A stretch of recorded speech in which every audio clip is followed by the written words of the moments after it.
thank you to our young BPW Executive Committee member, Ashley Maria, for helping us recognize that the world is changing and offer us with the information to help us stay ahead of the curve.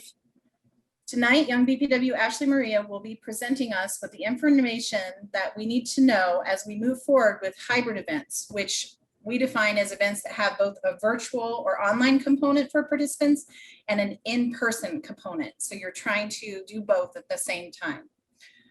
This evening, she will share with us what technology requirements we will need from the perspective of audio in order to provide a positive event for both virtual and in-person attendees. Ashley Maria, you have the floor. Hey, everyone. Can you hear me okay? Yes. Good. Step one is done. Okay. That's your lesson. No. Okay.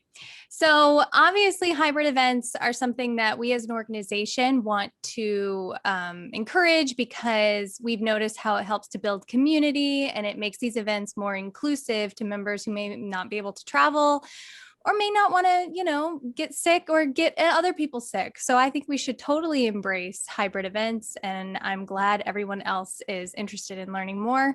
So I say audio for your hybrid events because this is also our lesson in how to make reverb a thing of the past. Who loves reverb? No one, right? Okay. What is it?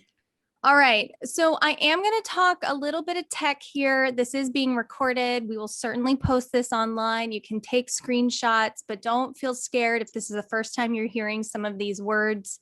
It'll start to make sense the more and more you do this kind of thing. So when I talk about your camera setup, I'm talking about an at-home audience, which is like what we're doing right now, or an in-person audience, which is like, being in a boardroom like this. You might have to start thinking outside the box when it comes to your in-person meetings so that people at home can be more involved. Okay. And then how many cameras do you want in that room? And I say Zooms because remember, each Zoom account equals one camera. So right now we've got 30 cameras going, right? Because we're all on our own Zoom account.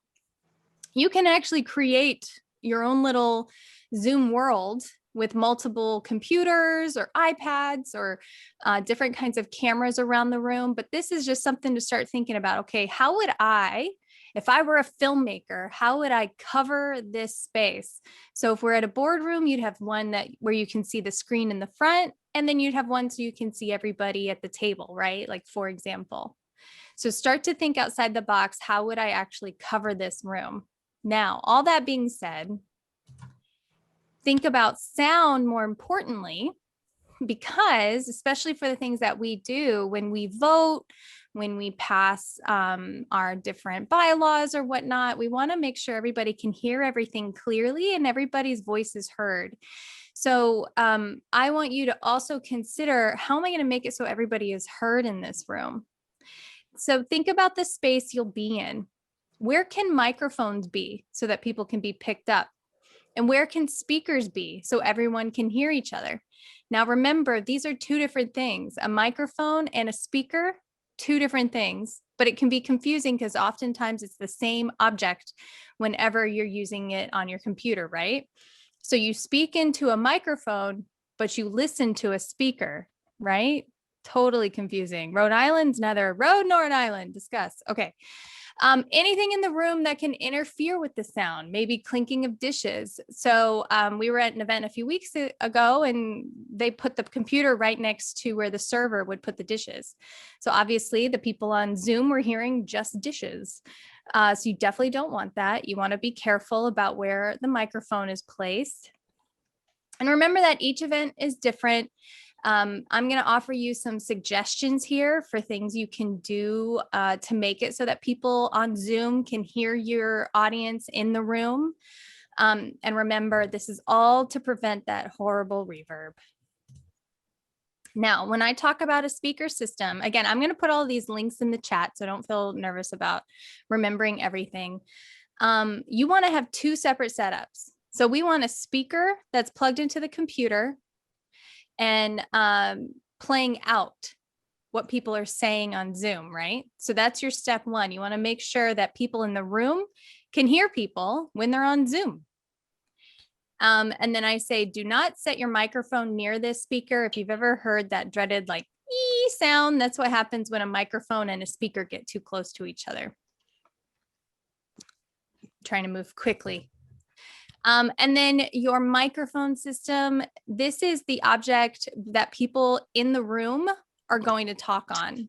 So like, think of it as having like a microphone for a boardroom meeting or something like that. You know how you would have that big microphone at the center of the table? You want to make sure you've got something like that so that everybody on Zoom can hear everyone in the room, right? And we suggest this handheld microphone just because it's cleaner, it's easier to hand around. You have to attach it with a USB. Again, just take a screen grab or watch this again later once you've had some time to kind of think on this. But the important note I want you to take away is that we're talking about two different setups. And this is where it can get challenging. You want to tell your Zoom system to talk to a different microphone and then tell your Zoom system to talk to a different speaker. For example, what I'm on right now, I have a speaker that's behind my desktop playing Zoom so I can hear it. And then I'm speaking to you right now into a Yeti microphone. So I've got a double system going of how my audio works. And that's what I'm saying when I'm like, it's a little more complicated, but you have to start thinking outside the box when it comes to these events, because you want to make sure everybody can hear each other in both directions.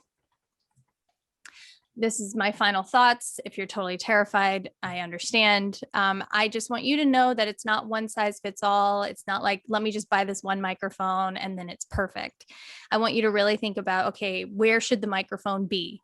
Where should the camera be so that people can actually hear and see what's going on Zoom, and then vice versa.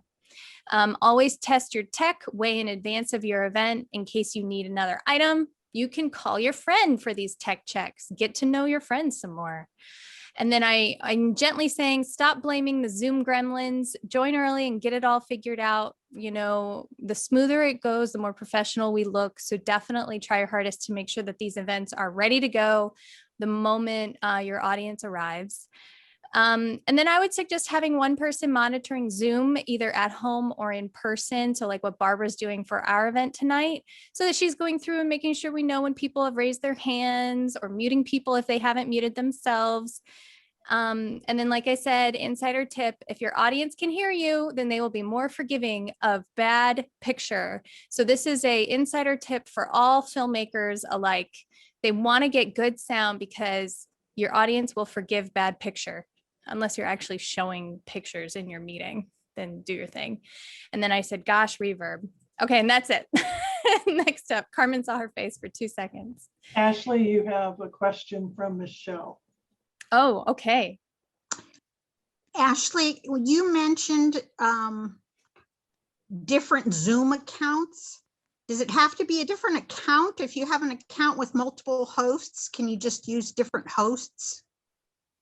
That is, that's something to definitely test. I know sometimes Leanne and I will jump on to the same Zoom account by accident and it'll log me out.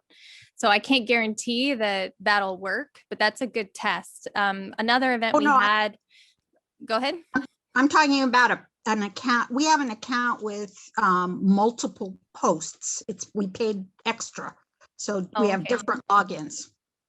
That's what I'm talking about. I'm sure that would be fine. So like, for example, if Sandy logged in as a host and then Barbara logged in as a host and then you logged in as a host, as long as you guys aren't jumping on each other, that's fine. I mean, it could even be me logging in, not as a host, but just as a participant. Okay, thank you. Yeah, thank you. Good information. I hope. Good luck, everyone. I'm glad we're embracing these because it'll be so much better moving forward.